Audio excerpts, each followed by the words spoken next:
is...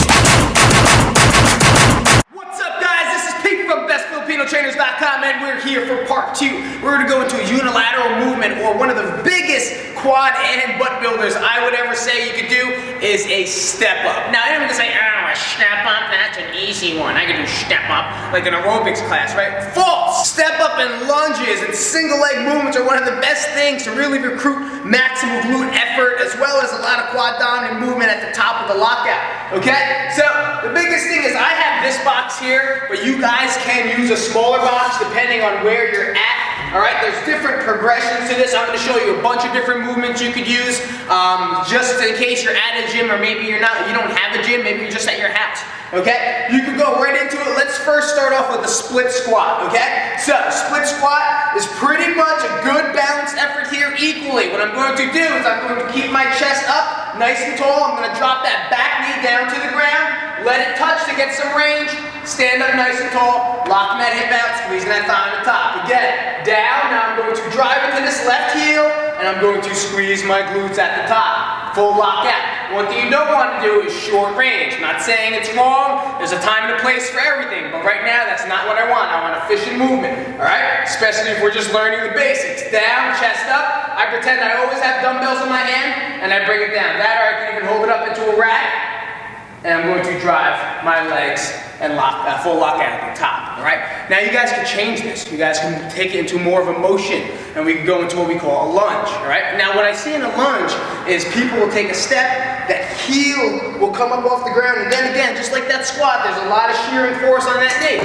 which is why people say, oh, when I lunge, my knees hurt. Well, maybe it's because you're really distributing the weight not properly. So what I want you to do is watch. Here's what I usually see when I see a lunge. I'll see a big step, and all the weight's going forward. This joint does not like any of that movement. All right, my heel's off the ground, my knee's over my toe, and all my weight's forward.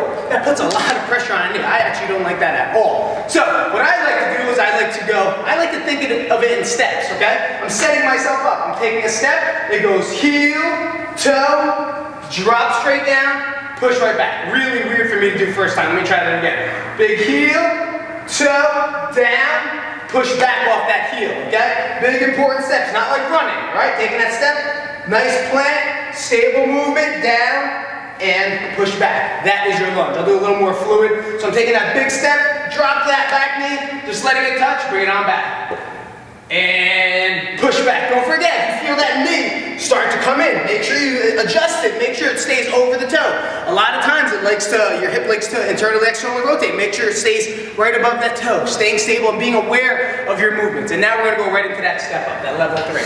Okay? So, with a step up, what most people do is that they'll do it and they'll just go, hey-ya, hey-ya, hey-ya. That's something you don't want to do, okay? This is not 1980 Suzanne Summers step-up class. We want to build muscle. We want quadzilla, bang, quadzilla, bang. This one's smaller than this one because this one's really weird. So, I don't know what that was about, but we're gonna go right into that step up. So, big step up. Same thing, we're gonna keep that foot up top, all right? We're gonna drive that heel into the box. What a lot of people do is they like to push off this plant foot, all right? And that's a very aerobic movement. You're helping a little bit. That's fine. Time and place for it. What we want to do is really focus on this leg that's on the box. Nice and tight engagement, tight trunk. I'm going to drive, push off this foot a little bit, but I want to drive this heel into this box as hard as I can. Whew. Full lockout at the top. Now I'm going to step back with the same leg, release, and control it on the way down. Again, driving that heel, make sure that knee's over the toe, big step up, and knock out, push back, and down. Let's do one more, all right? What you don't want to see is sometimes even if you want to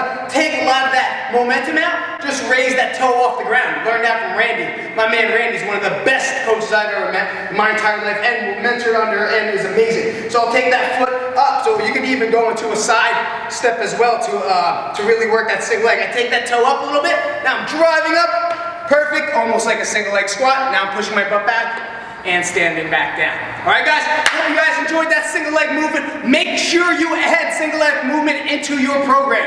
A lot of bilateral stuff is great, but when you add a little bit of diversity, adding some single leg unilateral movement, man, it's gonna take your workouts up another notch. And then these muscles are gonna start getting bigger, a lot more efficient, and a lot more leaner. All right, I'll see you guys later. This is Pete from BestFilipinoTrainers.com. Peace out.